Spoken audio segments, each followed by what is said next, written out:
The cave. The giant ran on, but now a curious change took place in the way of his running. He seemed suddenly to go into a higher gear. Faster and faster he went, and soon he was traveling at such a speed the landscape became blurred. The wind stung Sophie's cheeks, made her eyes watery. It whipped her head back and whistled in her ears. She could no longer feel the giant's feet touching the ground.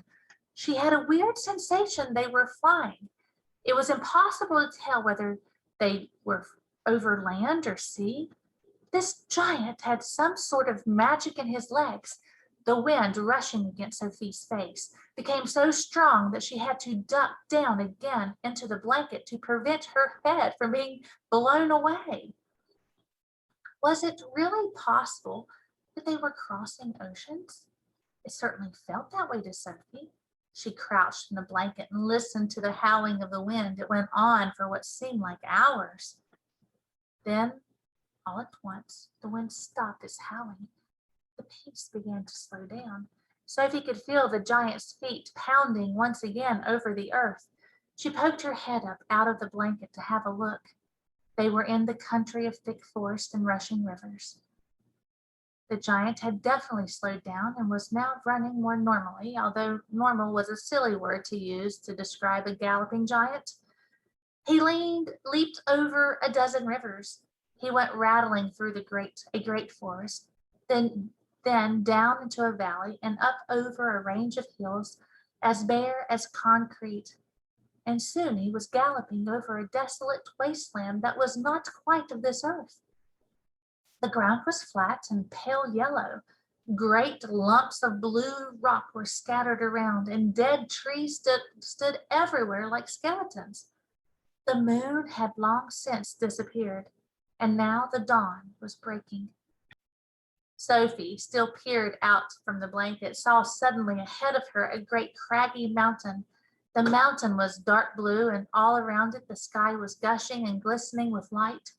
Bits of pale gold were flying among delicate, frosty white flakes of clouds, and over to one side, the rim of the morning sun was coming up red as blood. Right beneath the mountain, the giant stopped. He was puffing mightily. His great chest was heaving in and out. He paused to catch his breath. Directly in front of them, lying against the side of the mountain, Sophie could see a massive round stone. It was as big as a house. The giant reached out and rolled the stone to one side as easily as if it had been a football, and now, where the stone had been, there appeared a vast black hole. The hole was so large the giant didn't even have to duck his head as he went in. He strode into the black hole, still carrying Sophie in one hand, the trumpet and the suitcase in the other. As soon as he was inside, he stopped and turned and rolled the great stone back into place so that the entrance of his secret cave was completely hidden from outside. Now that the entrance had been sealed up, there was not a glint of light inside the cave. All was black. Sophie felt herself being lowered to the ground, and then the giant let go of the blanket completely. His footsteps moved away. Sophie sat there in the dark, shivering with fear. He is getting ready to eat me, she told herself. He will probably eat me raw, just as I am.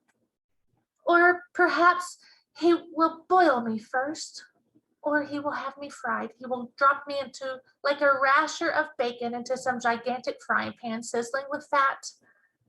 A blaze of light suddenly lit up the whole place. Sophie blinked and stared. She saw an enormous cavern with a high, rocky roof. The walls on either side were lined with shelves, and on the shelves stood row upon row of glass jars.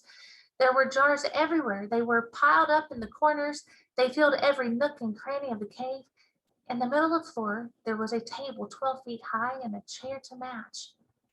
The giant took off his black cloak and hung it against the wall. Sophie saw that under the cloak he was wearing a sort of collarless shirt and a dirty old leather waistcoat that didn't seem to have any buttons. His trousers were faded green and were far too short in the legs. On his bare feet, he was wearing a pair of ridiculous sandals that for some reason had holes cut along each side with a large hole at the end where his toes stuck out. Sophie, crouching on the floor of the cave in her nightie, gazed back at him through thick, steel-rimmed glasses. She was trembling like a leaf in the wind, and a finger of ice was running up and down the length of her spine. "Ha!" shouted the giant, walking forward and rubbing his hands together. "What has us got here?" His booming voice rolled around the walls of the cave like a burst of thunder.